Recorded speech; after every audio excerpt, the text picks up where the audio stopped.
de fond à Landerneau, c'est un lieu où on vient en famille pour découvrir l'art. Un art qui n'est pas embêtant, c'est pas conceptuel, c'est un art accessible.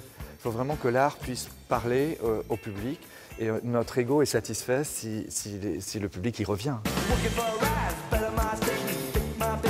Libre Figuration années 80 qui rassemble 50 artistes et collectifs de la scène internationale. Les artistes de ce mouvement-là ont un point commun, c'est sexe, drogue, punk and rock'n'roll.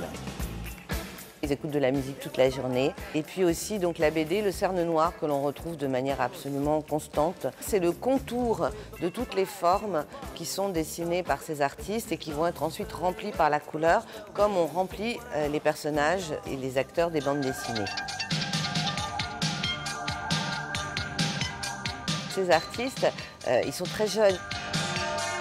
Et donc, ils racontent leur vie, leurs fantasmes, leurs petites amies, les concerts de rock, et puis les vacances. Il y a Colargol à la Méditerranée, il y a François Boiron à la plage. Les artistes français des libres figurations, il y a les artistes du mouvement, enfin du groupe presque, qu'on a appelé la figuration libre, qu'on retrouve dans les premières salles de l'exposition. C'est Robert Combas, Hervé Di Rosa, Richard Di Rosa, son frère qui est sculpteur, Rémi Blanchard, Catherine Violet et Louis Jam, le photographe du groupe Photographes Artistes.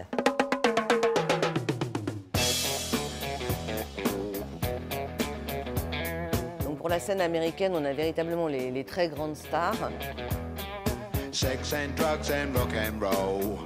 Keith Haring, Kenny Scharf, Jean-Michel Basquiat. Et puis Samantha McEwen, qu'il ne faut pas oublier, qui a une peinture peut-être un peu plus intimiste.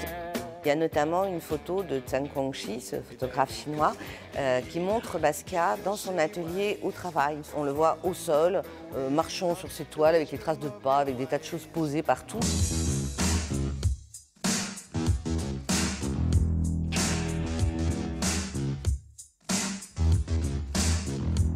Présente pour la première fois une douzaine d'artistes russes de Saint-Pétersbourg qui à l'époque ne connaissaient pas les autres artistes. Il y a une scène et une image, une manière de représenter et un goût pour la liberté, un désir de liberté fondamental. Ces artistes-là ont créé une contre-culture, un contre-courant en allant dans la rue. Parce qu'aller dans la rue, c'était pas du tout quelque chose de courant. Mais il y a un véritable lien entre cette contre-culture des années 80 et la scène aujourd'hui extrêmement populaire du street art.